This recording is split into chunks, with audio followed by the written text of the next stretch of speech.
मुख्यमंत्री देवेंद्र फडणवीस यांचा महाराष्ट्र धर्म या नावानं पॉडकास्ट सुरू आहे. बघूया. दिवाळीच्या पवित्र पर्वात आपण भेटतोय.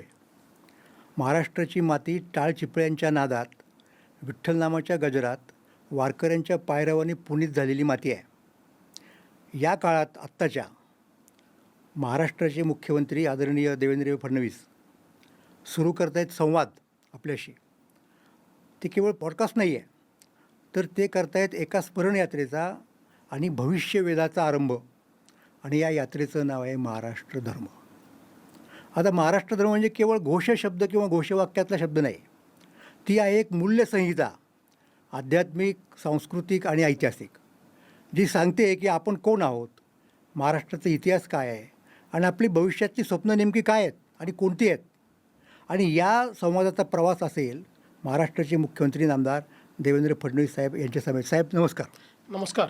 आणि जे केवळ महाराष्ट्राचा कारभार चालवत नाहीत, तर इथल्या कडेकपारीतला श्वास, त्यातला इतिहासाचा ध्यास बाळगून भविष्याचा वेध घेत आहेत.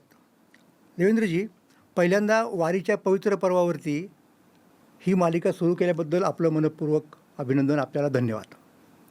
आणि आता मी तुम्हाला प्रश्न विचारणार आहे काही या निमित्तानं, की आज लाखो वारकरी देहू ते पंढरपूर, आळंदी ते पंढरपूर अशा वारीत चाललेले आहेत.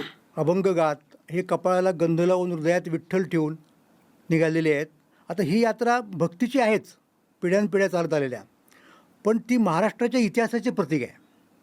माझा प्रश्न तुम्हाला असा आहे की महाराष्ट्र कसा काय झाला, या आपल्या भूमीचा भाग, अशा भूमीचा भाग म्हणजे पवित्र भूमीचा भाग, जिथं रामायणापासून म्हणजे प्रभू रामचंद्रापासून तर शंकराचार्यांच्यापर्यंत आणि ज्ञानेश्वर नामदेवांपर्यंत हजारो वर्ष संत, ऋषी, ईश्वरी अवतार, विचारवंत अलीकडच्या काळात येत गेले.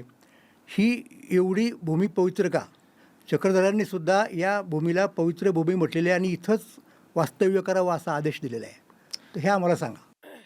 पहिल्यांदा तर मला या गोष्टीचा अतिशय आनंद आहे की महाराष्ट्र धर्म हा जो काही पॉडकास्ट मी सुरू करतो आहे, त्याच्यामध्ये त्याच्या सुरुवातीकरता मोरे सर आपल्यासारखा व्यक्ती मला सापडला. धन्यवाद.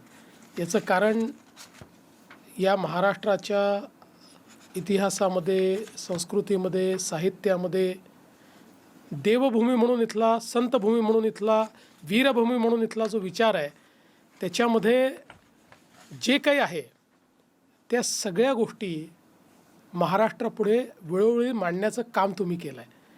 आणि म्हणूनच मला असं वाटतं की अतिशय महत्त्वाचा अशा प्रकारची ही सुरुवात आज आपण करतो आहोत. आपण जो प्रश्न विचारला तो खूप महत्त्वाचा आहे. महाराष्ट्र हा महाराष्ट्र का आहे याचं उत्तर शोधायचं असेल तर मागे जावं लागेल. जी. त्या पायवाटांवर जिथे कधी देव रमले होते. नक्की. महाराष्ट्राची कहाणी सुरूच होते ती देवाच्या पावलांनी. रामायणात याचा उल्लेख आहे. वनवासात असताना श्रीरामांनी दंडकारण्यात प्रवेश केला. आजच्या विदर्भात आणि नाशिकच्या भागात घनदाट जंगलांचा विस्तार होता. पंचवटी, सर्वज्ञात अशा प्रकारचा परिसर. तो नुसता पुराणातला एक शब्द नाही आहे. दंडकारण्यच नाही फक्त ते, करेक्ट, आणखीन काही आहे. तो रामायणातल्या जिवंत भूगोलाचा भाग आहे. जी जी. हेच ते ठिकाण जिथे लक्ष्मणाने लक्ष्मण रेषा काढली, जिथे रावण साधू वेशात आला, सीतामाईला फसवून पळवून घेऊन गेला, धर्म अधर्माचा संघर्ष तीव्र झाला, तो इथेच. जी. परवा कुंभमेळ्याच्या तयारीला गेलो होतो तेव्हा हा इतिहास डोळ्यासमोर उभा झाला माझ्या. सत्याचा जय होत असतो हे राम रावणाच्या युद्धाचे सार आपण वर्षानुवर्ष सांगत आलो आहोत. महाभारतात सुद्धा महाराष्ट्राचीच भूमी आहे. विदर्भ हा तो भाग आहे जिथे दमयंतीची गोष्ट घडली.